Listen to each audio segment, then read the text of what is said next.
After Ten Hag getting humiliating defeat at Manchester United and Brighton, if it's Liverpool, it's humiliating when it's 5-0. But when you lose to Brighton with any score, either 1-0 to 1, with any goal difference, provided it's a loss, it's a humiliating defeat. Do you know why? This is not where we belong. You get? We deserve so much better. And the manager has to go on and really tell us what he thinks about the result in the view and why we've lost. And this is what we are on to bring you onto this channel, which goes by names of United Matters channel. Eric Ten Hag is reacting to Man United 1, Brighton 0. Obviously, smash the like button, comment and share.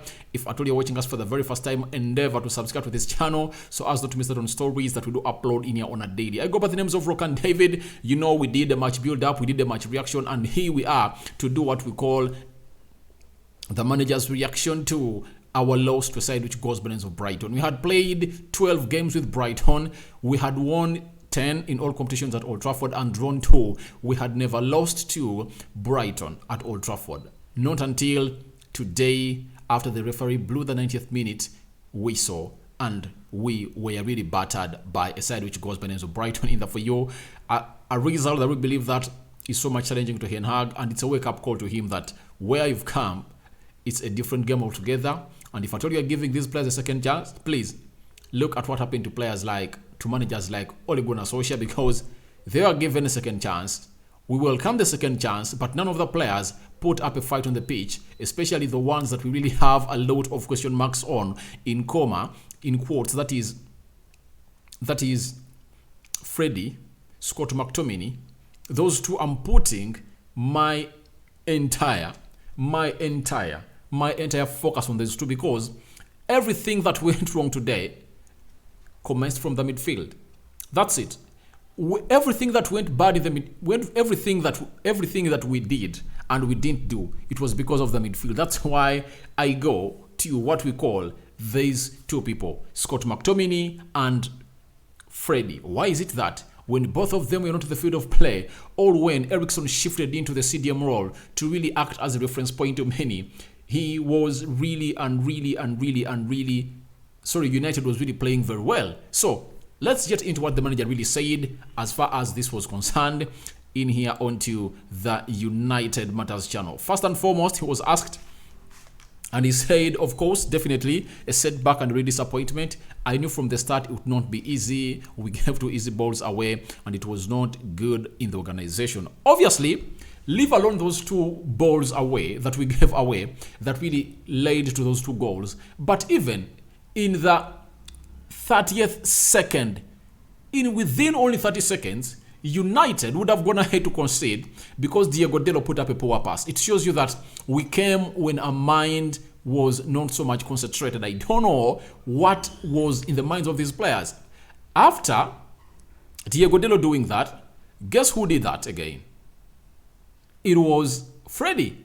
He gave out a blind pass, though he closed in early enough. But on the other day, you find a very better team. They can close you down like that and utilize that opportunity and then hit you at the back of the net. You get? So I think we gave out like 4 chances, 4 balls away. And what is so much shocking about this, and what is really going to really not excite Ten Hag at all, is because the 2 chances we gave away in the 18-yard box area, we closed down early enough, especially on that ball of Freddie, and we didn't concede. Even the first one, it was because Diego Dalot really put pressure on Trossard, and Trossard hit that ball into into the side net. That's it. But let me tell you, if we never closed down, we would have really conceded in just 10 minutes of the game. And what really gets you off your grip is that we lose the ball, the 2 goals we conceded, we lose the balls, one at the center line, just like 10-15 meters from the center line, and then we can't close down. Yet we close down early enough in the box. You get? These midfielders couldn't track back. Look at the back heel from, I think, the first goal. The back heel that comes in from the left back of a side which goes by the names of Brighton. And obviously, everything is really going in a free. So that is what Ten Hag really said about a side which goes by the names of United and the way we lost. He went ahead to tell us that It's clear to see, that's what he said. He says, it's clear to see the second half, we were better in midfield with Eriksen down and Ronaldo up. We created and Rashford had 2 chances. It is a shame we did not score. Obviously, it's a shame we didn't score. But that second half, for me, I really believe, did we really suffocate them? Did they decide to sit back? If they never decided to sit back and they really said, all right, let's go on to them, would we have played as we played in the first half? Because I think the answer is yes or no. One, why would you have played better if at all they decided not to sit back? One, Eriksen into the midfield. I think we saw the best of United when Freddie got out of the pitch. They put Eriksen in the midfield, and then we started to go and playing high up the pitch and really having a lot of possession. You get? But secondly, Freddie played some minutes. I think he played for how many minutes? Is it 10 minutes? That means if they came up with a plan of really bombarding us again, they would have really caused trouble to us. Rashford, being talked about by manager, chances created, missing them out, they are chances that are unforgivable. Like Antoine Martial when playing PSG. He had a net to beat, and he couldn't put that ball in the back of the net. I love Antoine Martial, but I never forgive him that day. I slated him out because when you're number 9, there are chances you shouldn't miss. If you miss it in that game, you have to work hard to go in and really score in. Rashford missing the first one, did he really put in effort? No way. Did you see him go all cut past that side? Did you see him drop deep to help Luke Shaw? I didn't see that. We need players that are really going to work hard for the team. Like Ralf Rangnick said, that these players, we need close to 10, we need 7 to 10 players at Manchester United. Obviously, this lad was right. The man was right because look at how we play today. That midfield is really abysmal, something that is diabolical, and we can't come in here and do this. By the way, if you see these things happening at United, it looks like these players are carving at us. They are rejecting us. You can't be on that field of play and fail to play well and fail to put an effort in. At least run all over them, make it hard for them to play.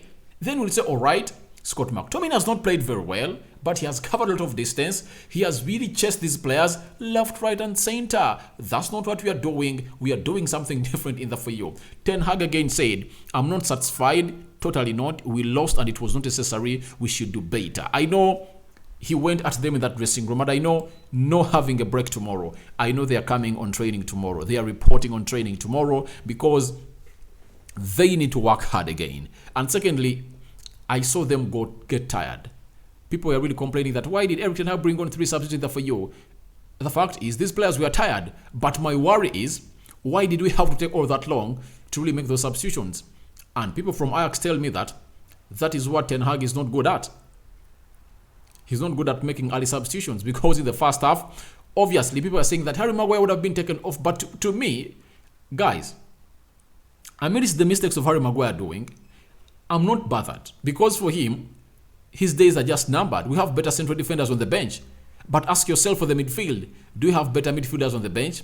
Yes, we have James Garner, but can he compete with Fabinho, Pedri, Thomas Partey, Grant Xhaka,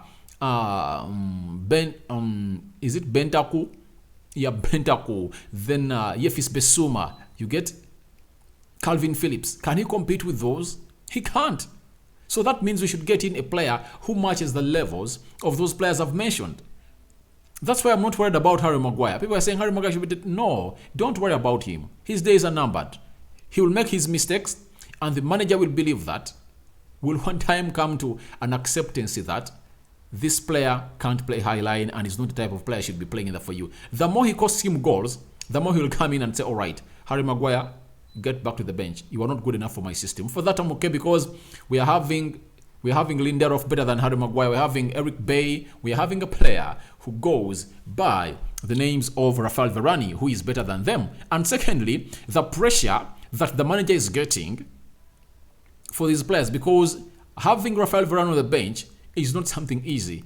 Everyone will tell you that you are losing games, but obviously you are not exactly getting one of the best defenders you have. You get, because this game they will say he's not unfit. Let's wait and see the game of Brentford. You get? Because I don't believe he's going to start. Again, he would bring in Lisandro Martinez and Harry Maguire because Ten Hag is not about that. Obviously, I'm backing him. I'm not really slating him. Third game of Liverpool, let's see what it's going to do. Because Liverpool has fast centre forwards that are really going to play that ball behind Harry Maguire. As you saw today, Danny Welbeck, faster. He's not one of the fastest and deadliest strikers in the Premier League. But guess what? He has slated Maguire. He has outpaced him left, right, and centre. That's it. So, I watched I watched the second goal of Man City where Kevin De Bruyne released a player who goes by names of Erling Haaland to score that second goal. I saw the way he burst into space and the way he really ran past those defenders, because when they really make you run towards your goal, facing your goal, obviously you are beaten because you are not in position to really defend. You get? Your only prayer or rescue is with the goalkeeper that, let's pray that he really saves it. That's not the situation. We want to find ourselves in when you're playing teams like Man City, teams like Liverpool. That's not. So we should do better, but I really believe that more signings are needed in the EU to reinforce the midfield. Then Ten Hag asked if club needs more signings. We could do better with the players we had. Obviously, he had to tell them like this because he has obviously told them that we want the right players at the club. And I think it's like him repeating himself, but he went ahead to stamp his statement that we could do better with the players we had. Obviously, you might think that we could have done better, Mr. Erik ten Hag, but the way you picked your midfield, we couldn't compete. Not at all. So I think the next game we are playing, think about it. Think of the likes of James Garner. You get? Fred and Scott McTominay shouldn't be players. The only player I can really feel sympathetic about is Freddie, because I really believe that for Freddie, if he's playing as a box-to-box player, he can benefit United. But a sitting central defensive midfielder, he can't. You saw when the pressure was on him, he lost close to 5 balls in the midfield. So, I don't really believe he's a player that can come in here and really get this job done. So, Mr. Ten Hag, get to know that these players are not good enough, especially in the midfield, especially Scott McTominay. Then Ten Hag, we made mistakes on the ball and organization mistakes in defending. We have to take the lesson and learn quick from it. Obviously, let me hope you are taking the lesson. The only one we're going to know that United has learned a lesson from this is going to be before the game of Brentford on Saturday. The transfer window. Are we bringing in a central defensive midfielder? Even if De Jong is not coming, can we get in a player who is cheaper than De Jong for starters as we chase in for De Jong? Because by the time we reach 1st September, the deadline day, we would have lost very many games, according to me. And De Jong will say, where am I going? A team is losing like that and I got there? Obviously. Let's really get ourselves to the rescue. Mr. Ten Hag, please do the needful and really rescue this team. Now, he said Brighton a decent team, all the compliments, but I look to my team and we should not give too easy goals away. Obviously, those goals were too easy to be given away. Anyone will understand and know that those goals, first goal, Harry Maguire, leave alone the midfield, because for me, I'm fed up of talking Scott McTominay and Freddie. Because when you look at the gap that was in between, Harry Maguire is supposed to be helped by either Scott McTominay or Freddie to close down Dan Welbeck. Because he's slow and they beat him on pace. Do you know that it's Lisandro Martinez that was closing down onto the cross that was being brought in by is it Danny Welbeck? Yes, for the first goal. Yet it was supposed to be Harry Maguire. Harry Maguire was marking Danny Welbeck. Danny Welbeck burst into space and Harry Maguire couldn't match the pace of this player. Very ashaming. That goal shouldn't have gone inside. Then secondly, the other one, the way Luke Shaw really marked. You are marking and you let that ball go past you, yet you know that you are the left back. Obviously, there is no player coming in. Rashford couldn't track back, and that is something I've came here and really called out. But Luke Shaw, you let that ball go past you like that, you would have done at least kick it out to go into the corner flag. And we concede the corner. And then we we reorganize ourselves and then defend as a whole team. So that is not something that we can come here and really be happy about. Ten Hag again said on pressing, Brighton is a team who normally want to play from the back. They didn't today. They played long ball, so it's not about pressing. It's about winning the second ball in the foyer. All right, we gave away lots of second balls. That's it, according to the manager. And then he said, it's a hell of a job. We have to work hard, really hard, analyze them, move forward. Obviously, but trust me. How can I even term it to really bring out? I've had Paul Scholes today on Sky Sports or BT Sport. He was saying that look at the two players playing the midfield of Manchester United. You get? That is Scott McTominay and Freddie. Scott McTominay is 25, Freddie is 29. He said, you can't teach them anything. They can't learn anything. At that level, you are hitting your prime and you are just mastering what you have really learned in the previous years from your entire footballing career. At the age of 25 is the age when a player comes in to really show us what he has been learning. It's like the final examination that is being sat by a player. Now, Scott McTominay can't learn anything new. Freddie can't learn anything new. And you expect us to be a competitive team. That's out. If you analyze them, trust me, in the first 5 games, if Ten Hag does not change that midfield, we are going to lose all those games. We might grumble out some results, but we are going to lose. We are going to lose because every team will come in and play that long ball on you, and they will capitalize on every mistake you make because of your midfielders. Our midfield cannot pass that ball. It cannot really block the opposition from attacking us. Now, what's the role of them being in that pitch? You get? That's what I really believe. I really believe that we need a CDM. And Ten Hag needs to know this and really act immediately without further ado. Now, he said on Anton Martial, his return date, difficult to say with his injury, and we have to wait. We have a week until next game. Obviously, even if he comes back, do you think he won't get injured again? What if he gets injured again? Who is going to start? You get? So, one of the things we should rectify first. Today, playing with a false 9 has not worked. Do you know why? Because our midfield was abysmal. It was something to joke about. You get? That's it. But if at all you're having a proper midfield general in that midfield, all the other departments can work well. That's why I'm even so much reluctant to comment about Harry Maguire, Lisandro Martinez. That does not matter to me right now because I know that if at all we have a very good midfield, these players can play very well, especially the defenders. Why did Pep Guardiola want to sign Harry Maguire from Leicester City?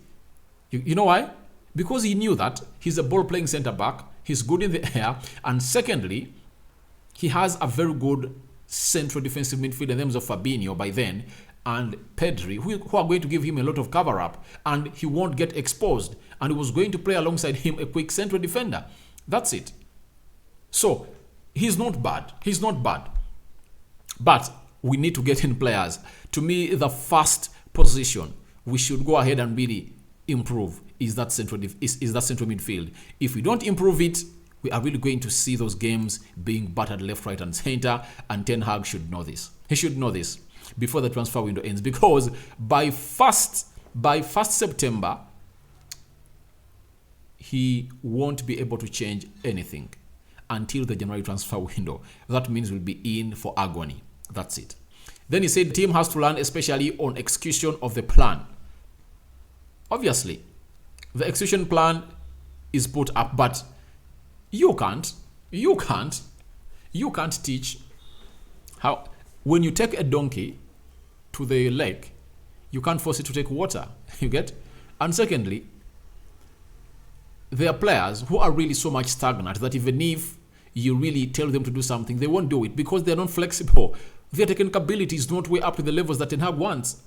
You get? So the action plan can be really put out there when you're having Eriksen in the midfield, who is not even a CDM. That shows you how bad we are.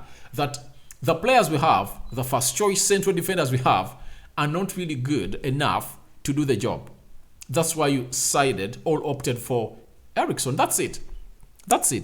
So the other reaction of the manager, he said this about Cristiano Ronaldo. He told us that it takes time. You cannot force it a little bit. More than 1 week in training now. This game will help him 35 to 40 minutes, and now we have 1 week and he will be better next week. But all these are not, Ronaldo not being fit.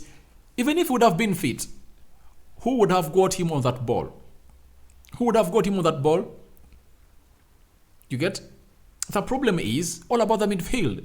I want to address any other problem at Manchester United when we sort out the midfield problem. When you're having a good midfield, you can get in players like Garnacho. They can play. Even Elanga can play very well. Anyone can play very well. If at all your midfield is okay, but if at all your midfield is not okay, even if you have every other department of the pitch playing very well, you can't execute the plan that you're talking about. Even Ronaldo, even if he returns fully fit against Brentford, he won't put in a shift that we want. That's it. So, to me, I really believe that we are really doing something bad not to bring in a CDM in there for you. And if at all De Jong is taking long, let's get into the player, guys, because I can't see the entire month of August mourning. Why should we mourn? Because we're waiting for a player who will or not come. Let's get an immediate solution, guys, in there for you. You get? So we believe that this should stop in there for you, because that gap in between us and those other 5 top teams in the Premier League is so much big into the central midfield. The other areas, we're not so much badly off as people think. But if at all the midfield area is not sorted, you get? You can't really get your forwards onto the ball. And when you don't get them onto the ball, then nothing will go onto your side. All right. Then he was lastly asked about Arnautovic. The story was broken by Laurie Whitwell from Athletic, United correspondent for Athletic. And he really told us that I don't go into names because this summer we've been linked with 250 players altogether. All right. We expect that to happen in through. But that was the reaction of Erik ten Hag to United 1, Brighton 0. Thank you guys for watching. Smash the like button, comment and share. Your reactions are welcome to what Ten Hag really reacted to the game that we lost to Brighton by 2-0. Let's go by the names of Rock and David. Smash the like button, comment and share.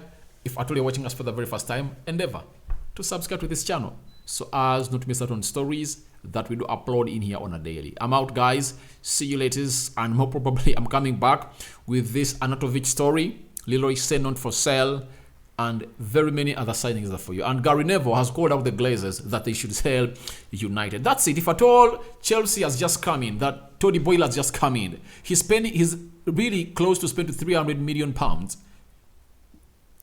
Why don't we spend? Why don't we spend on our new manager? Let's get the signings in. Anthony, spend 70 on him. Bring him here. You get Cucurella. You see what has happened for Cucurella? £62 million. That's really a challenge. It's a juggler from Chelsea directing it to us. You get? Are we serious about this? So, those right players that the manager is needing, why don't we get them for him? Let's deliver them to the manager and everything will be okay, and we won't be here to really come here to really mourn about United losing games of football in the for you. Rock and David is my name. I sign out for now. See you later, but endeavor to subscribe to this channel. Remember, we are really chasing the 10K roadmap. You know that very well. Subscribe, guys. Don't forget to subscribe. I'm out.